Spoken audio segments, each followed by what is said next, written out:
Aturan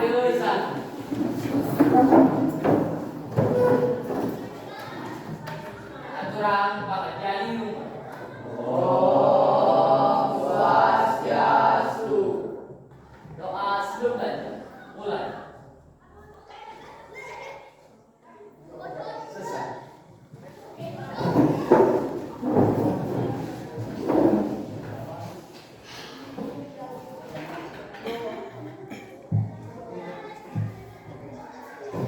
Baik banget, karena sudah melakukan doa sebelum adalah dimulai, Bapak akan mengadakan absen terlebih dahulu ya. Absen Bapak akan dimulai ya. Untuk kelas 7, siapa saja yang tidak masuk? Siapa lagi? Terus siapa lagi? Sudah aja? Ya baik, terima kasih kepada anak karena absen sudah Bapak lakukan. Dan lalu sudah anak-anak mendapatkan satu pelajaran dengan materi Atma sebagai sumber hidup, dan sudah anak-anak melakukan suatu kelompok diskusi ya, yang lalu. Nah sekarang anak-anak akan dapat mempresentasikan ya, mempresentasikan sejauh mana daripada kemampuan anak-anak dalam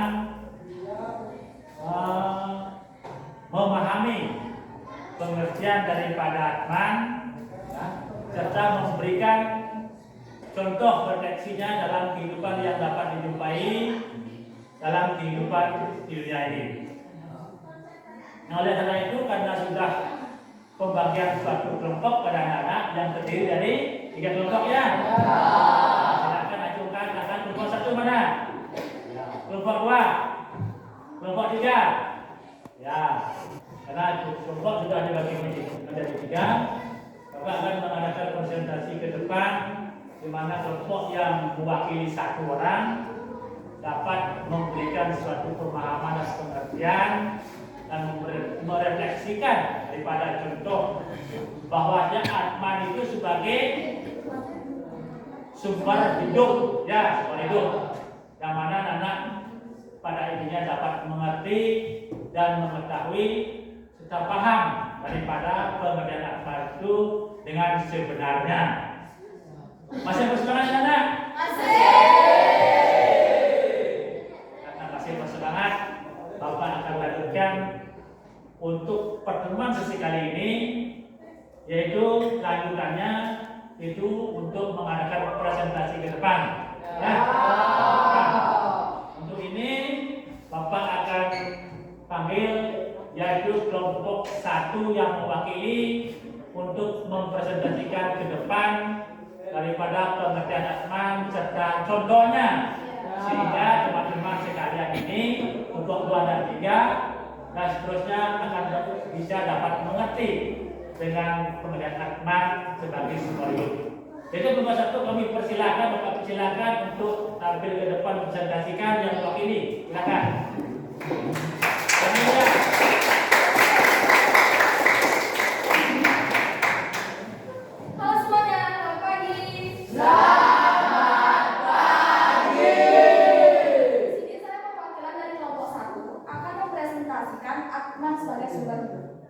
Atman adalah percikan-percikan kecil dari Brahman yang fungsinya untuk menghidupkan semua makhluk hidup.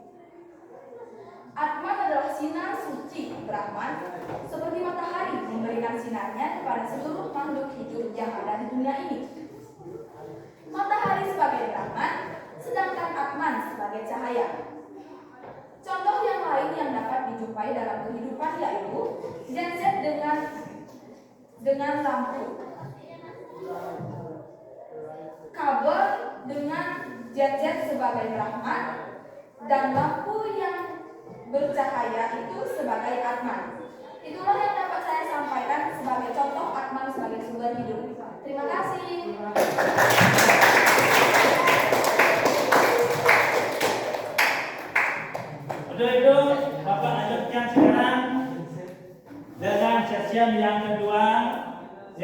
kelompok 2 dan 3, Bapak Kamil dengan kelompok 3. Bisa memperhatikan ke depan ya, silakan.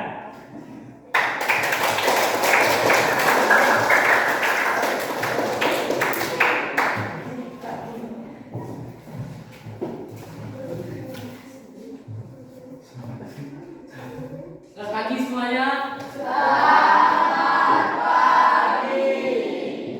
Di sini saya akan presentasikan tentang Atman sebagai sumber hidup dari kelompok 3. Saya yang wakilnya. Atman adalah percikan-percikan terkecil dari Atman yang fungsinya untuk menghidupkan semua makhluk hidup. Atman adalah sinar suci Brahman, seperti matahari memberikan sinarnya kepada seluruh makhluk hidup yang ada di dunia ini. Matahari sebagai Brahman, sedangkan Atman sebagai cahaya. Contoh yang lain yang dapat dijumpai dalam kehidupan yaitu genset dengan dihubungkan kabel dengan lampu. Genset sebagai Brahman, lampu yang bercahaya itu sebagai Atman. Itulah yang dapat saya sampaikan sebagai contoh Atman sebagai sumber hidup. Terima kasih.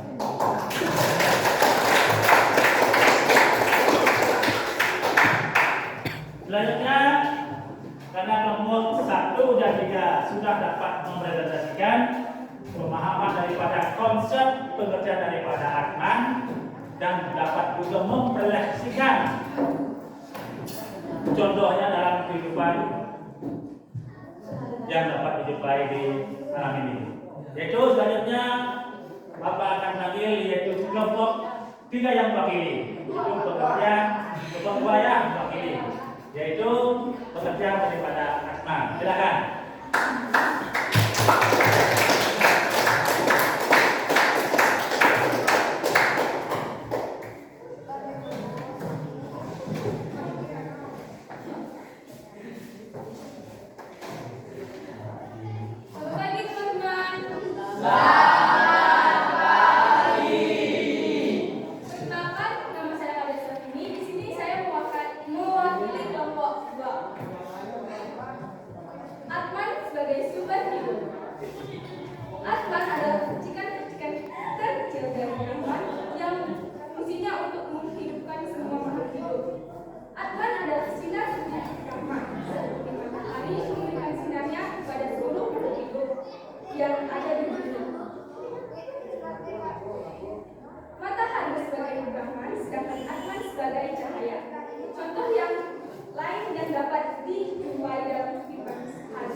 Sebagai Brahman dan lampu yang bercahaya itu sebagai Atman. Itulah yang dapat saya sampaikan sebagai contoh Atman sebagai sumber hidup. Terima kasih.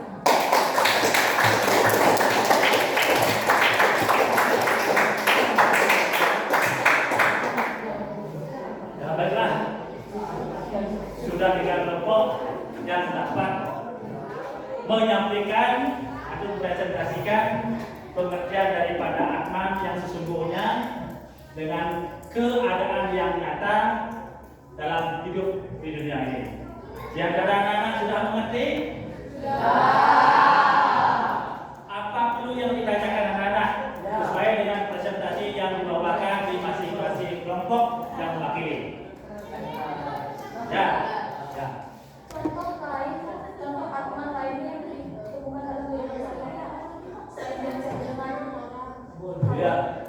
Ada juga ya, ada juga seperti kusir dokar ya.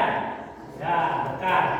Dokarnya itu sebagai Brahman, sedangkan kusirnya itu sebagai Atman. Jadi mengapa demikian? Karena antara kusir dan dokar itu dia itu ada hubungannya menyatu, ya, lengkap. Begitulah Atman dengan Brahman itu, dia juga itu menyatu menjadi satu, bahwa yang disebut apa namanya?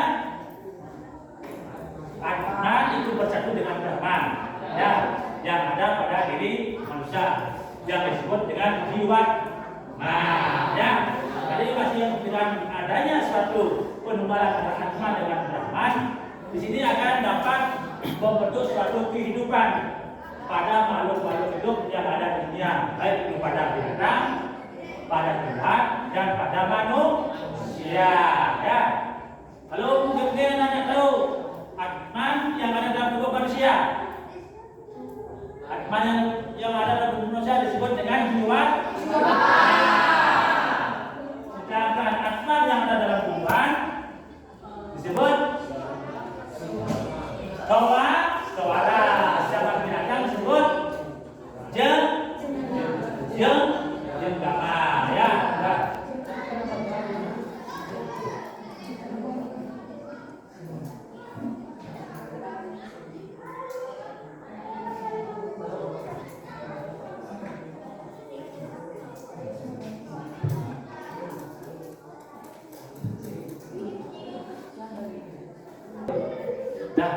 Nah, selain itu juga Bapak tambahkan lagi sedikit yaitu mengenai daripada sifat-sifat Atman. Ya, di antara sifat Atman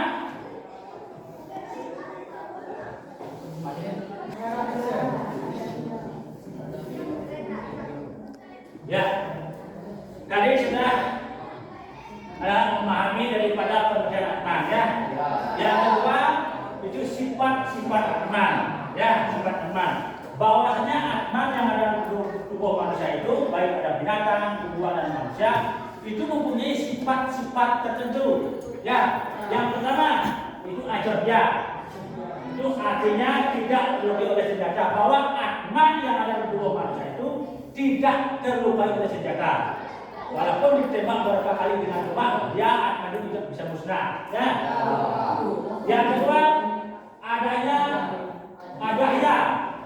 Ya, tidak terbakar oleh api. Walaupun Atma itu terbakar oleh api, tidak terbakar. Kalian kau. Terus akhirnya dia tidak terkerikan oleh angin. Walaupun berapa hebatnya angin itu, tidak dia terkerikan oleh angin. Ya. Terus Acesya tidak terbasahkan oleh air. Siapa lagi?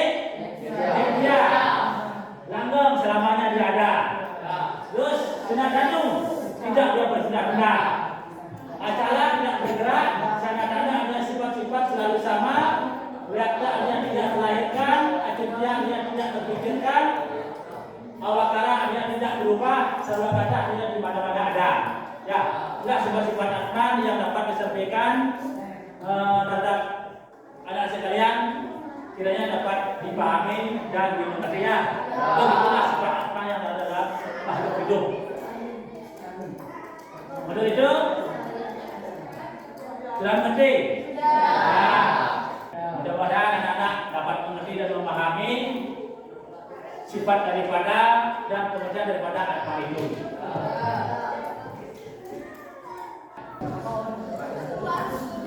Jadi Bapak ingin bertanya sifat-sifat Atman. Kalau siapa yang tahu angkat tangannya. Namanya Atman itu merupakan partikel yang terkecil dari Brahman yang ada dalam tubuh manusia. Bagaimana anak-anak sifat Atman yang disebut dengan ajarya? Ada yang bisa? Ya, coba. Ajarya adalah artinya tidak dilukai oleh senjata. Yus. Ya, benar. Yang kedua, apa itu yang disebut sifat Atman yang bersifat Acesya? Siapa yang tahu? Ya, coba. Acesya artinya tidak terbasahkan oleh air. Ya, tidak terbasahkan oleh air. Ya. Terus selanjutnya sifat Atman yang berupa acintya. Siapa yang bisa? Ya. Artinya tidak terpikirkan. Ya, tidak terpikirkan. Sudah mendengar anak? Anak sudah mengerti daripada penjelasan Bapak. Kalau sudah mengerti penjelasan Bapak, untuk itu Bapak akhiri dengan mengucapkan pada Nusantri. Silakan berdiri. Aturang pramusan. Om Santi Santi Santi Om.